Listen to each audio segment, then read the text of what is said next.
de sol parce qu'il ne faut jamais oublier que sur 100% de pluie qui tombe, il y en a à peu près 9 à 10% qui finit par rejoindre les nappes. Donc si on a 40 mm, eh bien, ça fait quand même que 4 mm qui pourraient rejoindre les nappes. Donc ce n'est pas la solution magique. Il faudrait des pluies continues, permanentes et jusqu'au mois de mai pour qu'on réussisse à rattraper le déficit que l'on a. Il faudrait qu'il pleuve tous les jours. Donc effectivement, on ne peut pas crier Eureka à la première pluie parce que la situation n'est pas si simple que ça. Le 2/3 de la pluie repart tout de suite dans l'atmosphère. On le repère. Et donc en réalité, c'est vraiment une conception même du cycle de l'eau qu'il faut repenser parce qu'en plus, on a des sols qui sont particulièrement secs, encroûtés et donc qui acceptent de moins en moins cette pluie et qui l'empêchent de pénétrer. Le gouvernement a demandé au préfet de ne pas avoir la main qui tremble, à ne pas hésiter à mettre en place dès maintenant des restrictions d'eau.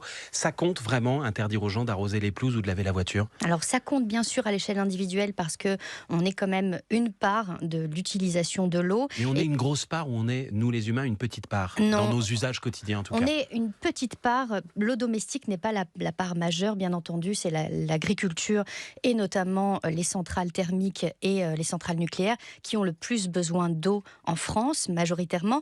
Mais ceci dit, moins on va aller pomper dans la nappe, plus on va la protéger, moins on va aller, en fin de compte, la sursolliciter dans une phase où toutes les nappes font grise mine. Elles sont dans un état de sécheresse très limite et surtout, dans certains secteurs, on arrive face à un mur. Il n'y aura plus d'eau dans le robinet d'ici quelques semaines. Donc, plus on économise, plus effectivement, on va conserver des semaines supplémentaires. Le manque d'eau a des conséquences aussi sur la production d'électricité. Les barrages hydroélectriques ont produit 20% d'électricité en moins en 2022 que les années précédentes.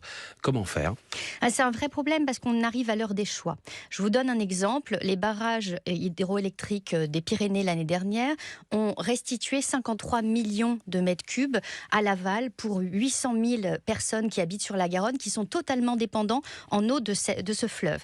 Donc, en réalité, il a fallu choisir pour EDF de restituer cette eau. Ça a un coût d'ailleurs pour la collectivité. Et puis surtout, c'est de l'eau qui n'est pas conservée pour fabriquer de l'énergie. Donc derrière, dans une crise énergétique mondiale... C'est-à-dire que les barrages vont être peut-être davantage utilisés dans les années qui viennent pour aider les agriculteurs à avoir de l'eau tout simplement, plutôt que pour produire de l'électricité qui était l'une de leurs raisons de construction en tout cas. C'est ça, les agriculteurs, mais aussi l'adduction en eau potable pour les populations qui en dépendent complètement. Donc en réalité, il va falloir prioriser d'abord les populations, ensuite les activités économiques et choisir lesquelles on conserve. Et puis l'électricité, elle arrive un petit peu à la fin, tout comme d'ailleurs l'activité des barrages. À l'échelle globale, on est à l'heure des choix et des priorisations qu'il va falloir mettre en œuvre. Oui.